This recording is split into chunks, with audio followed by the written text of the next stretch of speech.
ada di sini. Assalamualaikum warahmatullahi wabarakatuh.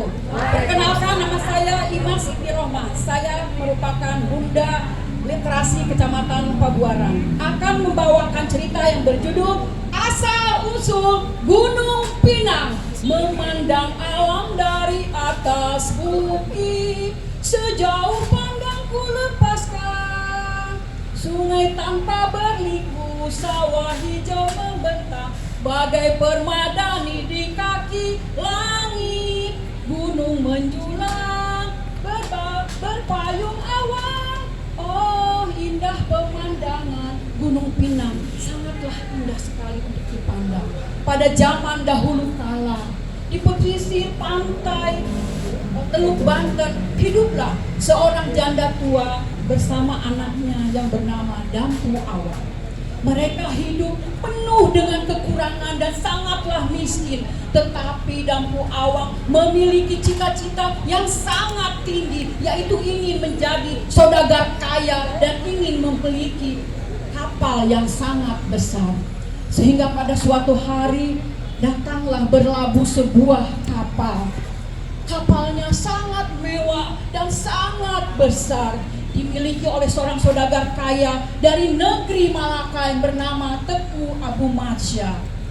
Dan mendengar itu dan melihat juga Dampu Awang ingin sekali bekerja menjadi awak kapal tersebut, sehingga Dampu Awang cepat-cepat menemui ibunya. Ibu, saya Dampu ingin bekerja sebagai awak kapal, ingin bekerja di kapal saudagar kaya itu, Ibu. Tidak anakku, tidak anakku, jangan anakku. Kalau kamu pergi di sini, Ibu dengan siapa, nak? Ibu sudah tua. Tenang saja anakku. Dampu juga, Ibu pasti akan selalu memberi kabar kepada Ibu. Saya ingin mencari uang, Bu, biar supaya kehidupan kita ini tambah menjadi sejahtera. Tidak anakku, jangan kau pergi. Ibu sudah tua, nak. Nanti kalau kamu sudah kaya, pasti kamu akan melupakan Ibu, nak. Tidak, Ibu, saya tidak akan melupakan Ibu. Dan akhirnya karena Dampu Awang terus merengek agar diluluskan atau diberikan oleh ibunya itu, diizinkan untuk pergi ke negeri Malaka, akhirnya Dampu Awang diluluskan oleh ibunya. Sehingga ternyata Dampu Awang itu diberi oleh ibunya seekor burung.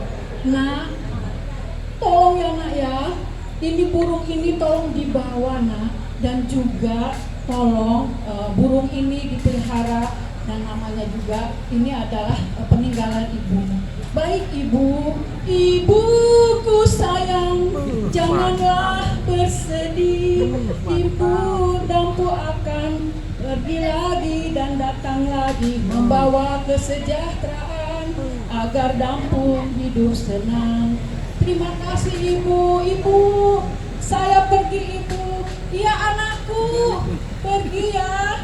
Jangan hati-hati di jalan anakku. Jangan lupa memberi kabar untuk Ibu. Akhirnya Dampu Awang bekerja sebagai awak kapal yang dimiliki oleh Teku Abu Matsya saudagar kaya itu.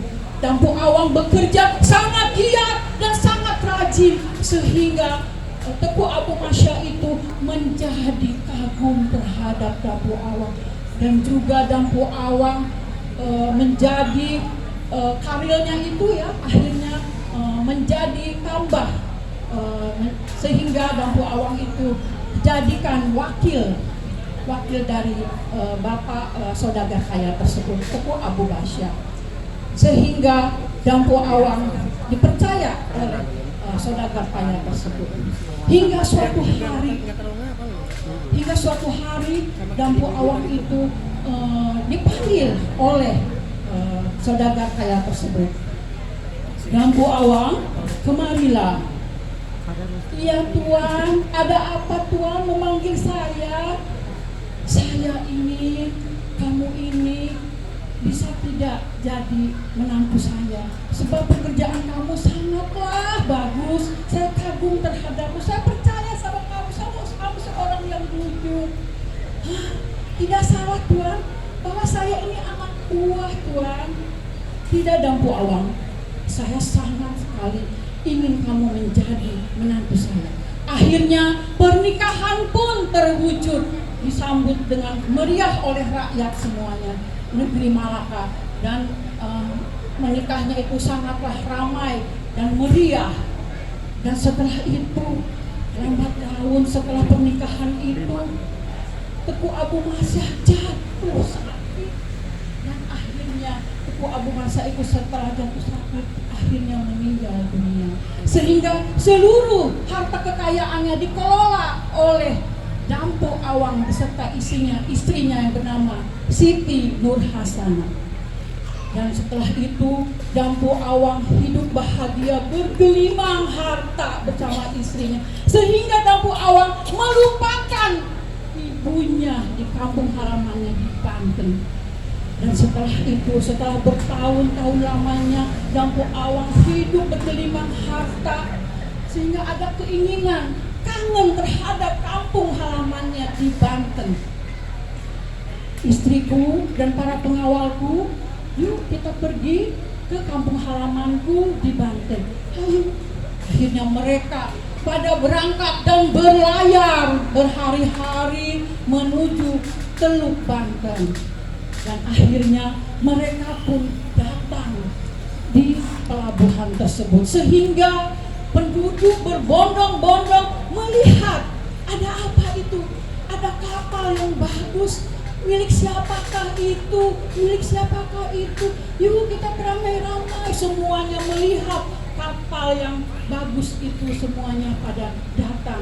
Dan juga kabar dari datangnya kapal yang sangat mewah itu terdengar oleh seorang ibunya Dampu Awang. Mungkinkah ini anakku Dampu Awang? Cepatlah, saya sudah kangen yang ketemu Dampu Awang. Akhirnya ibunya pun dengan tergopoh-gopoh melihat kapal yang ada di depan matanya. Hah, itu siapa itu?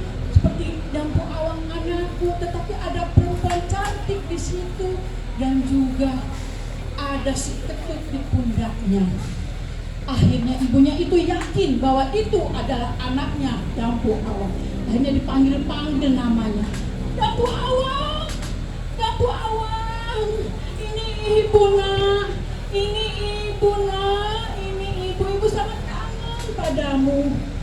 Waktu melihat Dampu Awang, ya, langsung saja dilihat, itu siapa?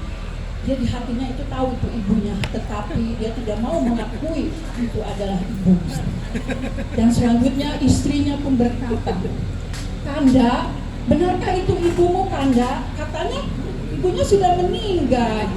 Dia Dinda, itu bukan ibuku sudah lama meninggal.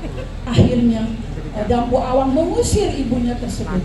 Pergi kau perempuan tua, ya, pergi, kau bukan ibuku. Ibunya bagai tersayat-sayat, hatinya sangat sedih, dan juga ayo para pengawal, kita cabut, kita pergi dari sini. Akhirnya mereka pergi, kapalnya itu berlayar kembali, dan ibunya karena sakit hatinya tidak diakui sebagai ibunya, akhirnya berdoa, ya Tuhan, kalau memang dia itu bukan anakku, silahkan pergi dengan selamat. Tetapi kalau memang itu adalah anakku, Dampu, berilah hukuman yang setimpal ya Tuhan. Dan akhirnya setelah ibunya berdoa seperti itu, kapalnya Dampu Awang itu terkena angin yang sangat besar, ombak yang bergelombang yang sangat tinggi, sehingga kapalnya itu bergoyang-goyang. Wah, semuanya kacau dan panik ya. Tetapi si kentut itu, si burungnya itu bisa berbicara. Dampu Awang, Dampu Awang, Dampu Awang, akuilah Dampu Awang, itu adalah ibu kandungmu. Tidak, dia bukan ibuku sudah lama meninggal. Dasar kepala batu Dampu Awang. Akhirnya kapalnya itu langsung ya terangkat ke atas akhirnya terlempar ke selatan dan terkelungkup dan akhirnya menjadi Gunung Pinang. Semuanya tidak selamat, yang selamat hanya si Ketut kembali ke ibunya itu, ke janda tua. Akhirnya pulang selamat. Dan juga kita pesan moral kita adalah jadilah anak yang berbakti, ingat jasa-jasa orang tua. Terima kasih. Assalamualaikum warahmatullahi wabarakatuh. Waalaikumsalam